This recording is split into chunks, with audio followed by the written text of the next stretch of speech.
Smart city project mission. இந்த mission எப்போ launch ஆச்சுன்னா 2015.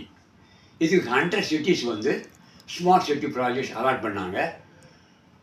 804 ப்ராஜெக்ட்ஸ் அலாட் ஆகிருக்கு. அது என்ன அமௌண்ட்னா 1.5 lakh crore அலாட் ஆச்சு. இப்போ பெர்சென்ட்டாக பார்த்து 94% ஆஃப் ப்ராஜெக்ட்ஸ் வந்து கம்ப்ளீட்டட் ஆகிருக்கு.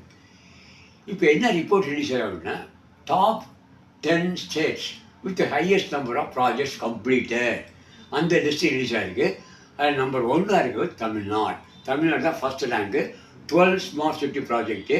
அதில் 100% கம்ப்ளீட்டட் வந்து மதுரை அண்டு கோயம்புத்தூர். அதுக்கடுத்து உத்தரப்பிரதேஷ், அங்கே 10 ஸ்மார்ட் சிட்டி ப்ராஜெக்ட்ஸு.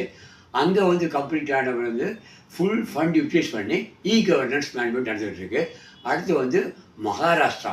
மகாராஷ்டிராவில் வந்து 7 ஸ்மார்ட் சிட்டி ப்ராஜெக்ட்ஸு. அங்கே PPP மாடல் இருக்குது. பப்ளிக் ப்ரைவேட் பார்ட்டிசிபேஷன் மாடலில் அங்கே ஸ்மார்ட் சிட்டி ப்ராஜெக்ட் ஃபுல்ஃபில் ஆகுது மகாராஷ்டிராவில். அதுக்கடுத்து மத்திய பிரதேஷ், அங்கே 6 ஸ்மார்ட் சிட்டி ப்ராஜெக்ட்டு. அங்கே இந்தூரை பொறுத்த வரைக்கும் 80% கம்ப்ளீட் ஆகிருக்கு. மத்திய பிரதேசத்துக்கு அடுத்து குஜராத், அங்கேயும் 6 ஸ்மார்ட் சிட்டி ப்ராஜெக்ட்டு. அங்கே சூரத்தில் 100% கம்ப்ளீட் ஆகிடுச்சு குஜராத்தில். அடுத்து ராஜஸ்தான், அங்கேயும் 6 ஸ்மார்ட் சிட்டி ப்ராஜெக்ட்ஸு. அங்கே வந்து டூரிசம் ட்ரிவன் ப்ராஜெக்ட் கம்ப்ளீட் ஆகிருக்கு. ராஜஸ்தானுக்கு அடுத்து கர்நாடகா, ஆந்திரா, பீகார், இது 3மே 3 ஸ்மார்ட் சிட்டி ப்ராஜெக்ட்ஸு. ஆந்திரா பொறுத்த வரைக்கும் சோலார் பவர், கேரளா பொறுத்த வரைக்கும் க்ரீன்ஃபீல்டு, அதே மாதிரி பீகாரை பொறுத்த வரைக்கும் 3 smart city project relative to food management. இது 3மே 3.